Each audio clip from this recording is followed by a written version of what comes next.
This week on Wine Women Life. You can tell the quality of your would-be friends not by how they treat you, but how you see them treat others. Because if you will see them doing it to other people, they will absolutely do it to you because that is their real character.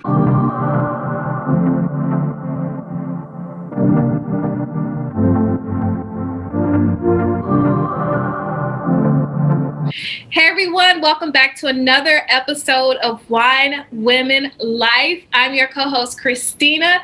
We have a very special guest with us today, Coach Kenn. Welcome. Hey everybody. Thank you. Thank you. Thank you.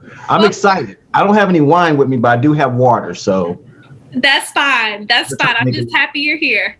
Awesome. Thank you. Thank you. Glad to be here. Don't forget to check Coach Kenn out on Instagram as well as Facebook. I'll make sure I put your information down below. Appreciate that. So let's get into this topic. This is a good one. Yeah. This is a good one. This is one that you personally chose, and the topic is fake friends versus true relationships. Absolutely.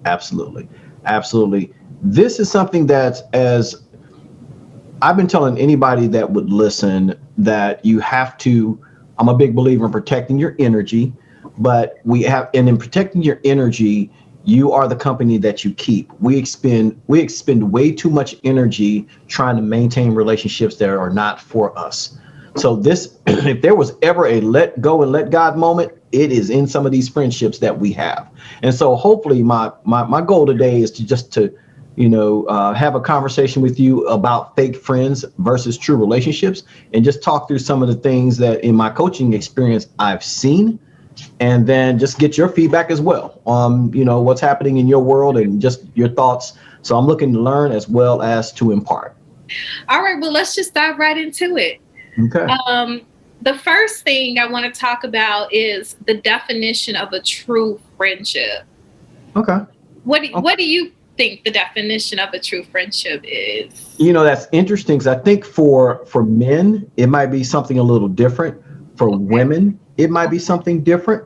So I want to make certain I don't put people in a box when I throw this definition out there. So I'm going to try to not make it specific to gender. So I'm going to say a true friendship is someone that can help you in your elevation, can keep you honest to being your best self, and they're not consistently pulling from you, but placing themselves in a position where they could add to you.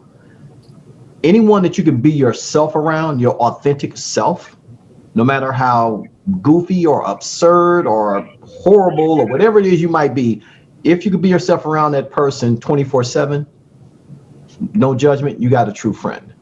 So that would be my basic definition, and then we start to get into all of the qualities and all that sort of thing. But that would be my basic definition of a true friend. Wow. Okay, so I actually wrote down a list of things here, and they're more so qualities in regards to what I think a true friendship is. Or true friends are. Okay. I believe they are first and foremost genuine with each other. Okay. And when I say that, I'm definitely speaking from experience, and I'll tell you an experience I had about maybe 6-7 years ago. No, maybe a little less, maybe 5 years ago. But when I say genuine, I mean they're not fake. They're not going to stab you in the back. And I say that because I had an experience at my job. Well, I don't know if I told you this, but I was real religious at one point, and I stepped away, and I didn't have any friends at the time. So I sought out friends at my job, and there was this one lady that I thought we were like cool. I thought we were so cool. And 3 people came up to me at 3 different times telling me that she was being very hateful and talking a lot of crap. One girl told me that she was very jealous. And I think a lot of it had to do with the fact that I was in a relationship at the time and she wasn't. It was just a lot. And so I remember finding out all of this stuff and just being so hurt because, like, to my face, she was just ha ha he he hey girl, but then behind my back, she basically low key hated me. So that's why I say a genuine friend. Okay. You know what's interesting is I heard a couple of things in there, right? And I have to make certain that in this moment I'm having a conversation and not going into a coaching session. So if I do, steer me back into my lane. But here's the I thing. might need it. You have to, most times people go into friendships and both sides have not really agreed that this is a friendship. It's an enjoyable interaction, but it's interesting because you consider her a friend. Maybe she never considered you really a friend. You're somebody she saw at work, so on and so forth. You somehow got to a point where you said, this is my friend, based on our interactions. She never arrived or matured to that point, which is why you may have gotten the behaviors you got from her. But what's also interesting is that the question becomes for all of us, where do we learn how to be friends, right? It's not, we also assume that it's just something that naturally comes to us, being friends. I don't think so. I think it is something that you get to a point of maturity. It will be like any relationship. You know what type of man you want, you know what type of woman you want, or whatever your situation is. You know what type of person you want in your life that maximizes you. And so it is with friends.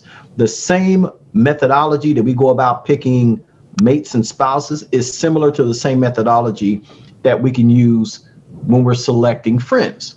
Now, the levels are going to be different. You got, husband and wife up here, then you may have your relationship with relatives and mom and dad, and then you got your girlfriend. So all of them are on different levels, but the components are the same. So the commitment levels might be the same. Husband here, friends here, however you want to look at it, or wife here, friends here. So, but the components of it are the same. But for whatever reason, just like you wouldn't jump out there and just have a great interaction with a dude and just be like, you know what, we go together. You check the box, you already said, yes, we go together. Yep. It's some criteria that he has to fulfill in order for you to say, okay, I might consider making this serious. We do not do that with friends. We just jump straight from, hey, hi, my name is, and we girls, or hi, my name is, and now we're boys. Yeah. And then when they don't pan out to be who they presented themselves to be in those first 1, 2, or 3 interactions, we're caught off guard. Like, wow, I can't believe they are that way. Well, they always have been that way. You just didn't do your due diligence to see how they really were. Then the last thing is that you can tell the quality of your would-be friends not by how they treat you, but how you see them treat others. Because if you will see them doing it to other people, they will absolutely do it to you, because that is their real character. So anytime somebody is right there in your face and they're everything is all good and they're talking to you and everything is great, and then they start running down y'all other girlfriend who's not there, or her boyfriend who she think is a bum, or whatever her narrative happens to be, then trust that that is her character, and she very well is going to be doing that when you're not around. She's just holding off because you just happen to be standing there. That would be the difference between, as we define true friends, that defines a fake friend, which is why I'm so passionate about ensuring people understand friendship, because we put a lot of work into some friendships that just don't mean us any good. So talk about it, preach. I have, yes, done that so many times. I think we all have. Yeah, I think we all have. Yeah. The first thing, earlier you mentioned, like, how do we learn how to be friends? So this is in harmony with the expectations that I have. I grew up in a religious household, and we read the Bible every single day. So a lot of the characteristics of a true friendship is found in the Bible. And so that's where I get a lot of my expectations from, of what a true friend should be. But everybody doesn't read the Bible, and everyone has their own concept of what a true friendship is. And some people just kind of learn as they go along. Okay, now that's interesting because what I'm hearing you say is that I'm not sure in that moment then I could be my authentic self. I'm not saying you shouldn't read the Bible, but I'm saying I don't. So is that a deal breaker for us because you're judging my character based on the fact that I don't read the Bible or attend church as much as you did in that time. So again, based on that logic, we couldn't have been friends because this is what you do, this is what I do. But this is that moment where we have to understand that every person that you call friend in your life has a very specific task or thing that they fulfill in your life. The challenge is when we try to make our friends the catch-all for everything.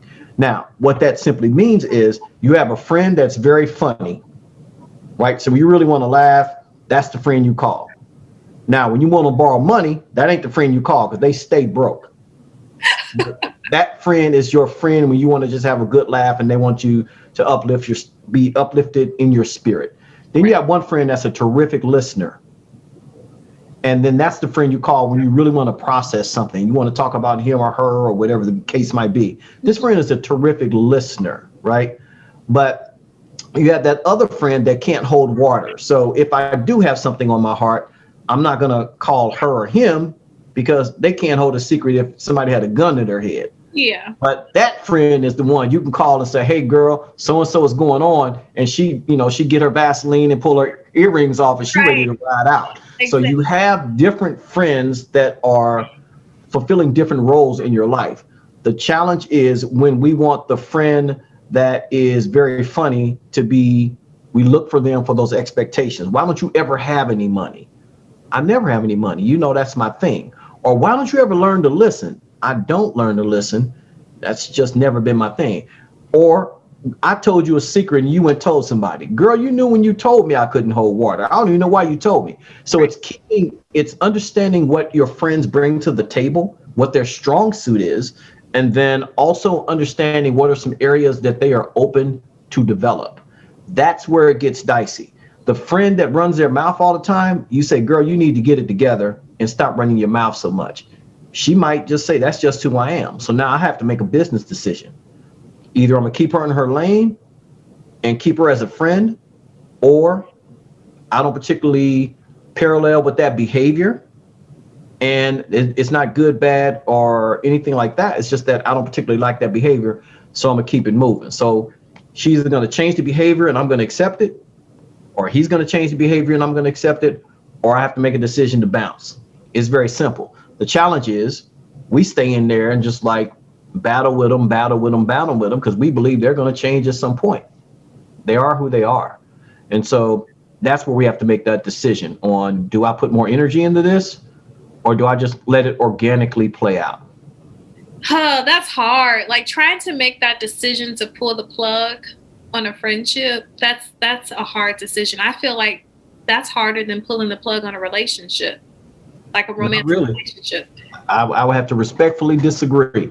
We Really? put absolutely, absolutely. There are just moments where the divorce rate is 50% in this country. So what that says is we've had people in committed relationships that said this ain't what's happening. I'm about to bounce and just you do the same, right? Everybody get them some gone or go do what they need to do in separate directions. So if that's a committed relationship, why do I continue to tarry with a friendship that we just can't get to some point of balance? It's not a bad thing. It's just simply let's not find ourselves in a space where we are not helping one another grow. Mm, If I really care about you as a friend, then let me give you your space to do you. So I don't need to necessarily break up with you or go do something else, but I'm going to respectfully give you your space to explore life how you need it. And when you reach out to me or when I reach out to you, we can connect. But there's some things that you do that I don't particularly co-sign with. And mm, so I have to be okay being in a space where I'm good with my own life, yeah, but you are the company that you keep. So, it's true. if you run with a bunch of, well, no, I'm not going to say that. If you run with if you run with a bunch of suspect people, Okay. I got then you. you suspect right with them. I don't care what you are or not doing, because by you befriending them, you are co-signing the behavior. So hopefully you're around people, and I know we're going to get to this momentarily, but hopefully you're around people that elevate and celebrate you, not just tolerate you. Ooh. Hold on. Let me just drink to that. Let me drink to that. Well, that leads us right into identifying toxicity within a friendship. Mm-hmm. So, one thing that's a huge one for me is Mm-hmm. jealousy within a friendship. That's Okay. like a big no, no, no, no, no, no. Because I feel like, for example, if your friend um, bought a new house or a new car or whatever, and they told you about it, but Mm-hmm. you're not happy for them. Oh, yeah, that's nice. That's yeah. It's all in the attitude. Okay.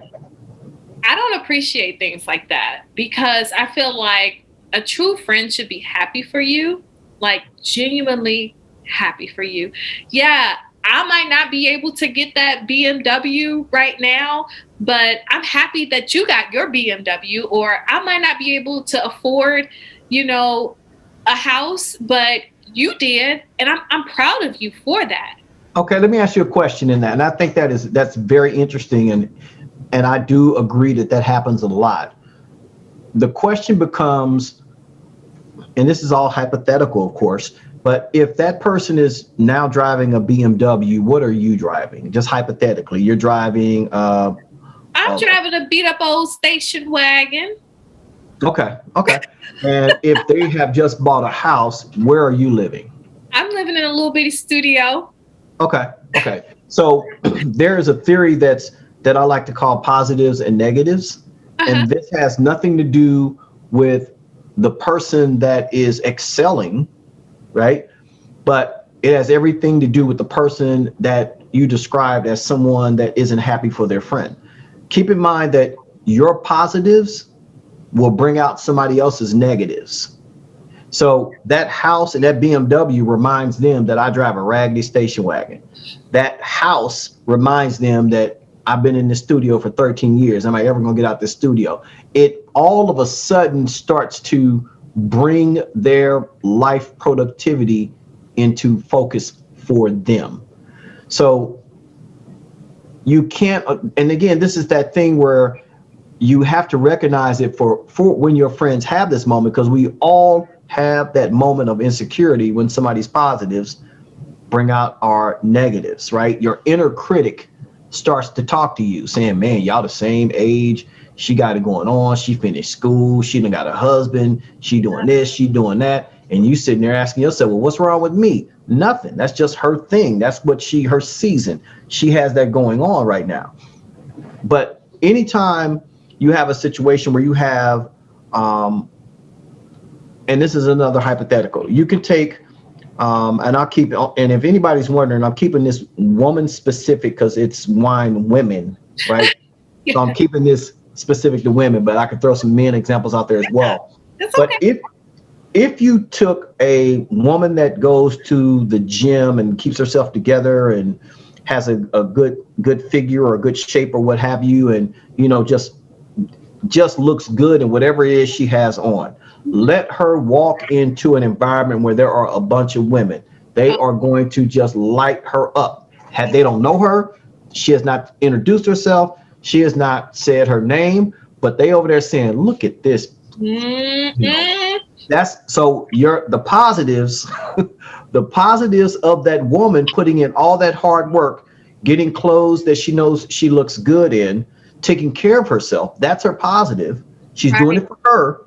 Yeah. But over here is where you start to see people bringing out their negatives. You just can't get pulled into their moment. And so it's very challenging, because first thing we want to know is, why y'all hating? What's going on? Whether hating is almost to a compliment, because you've done something that has made them realize they have not done anything. Mm. That's where the challenge becomes. Just can't get pulled into the negativity. But positives always have the potential to bring out somebody's negatives.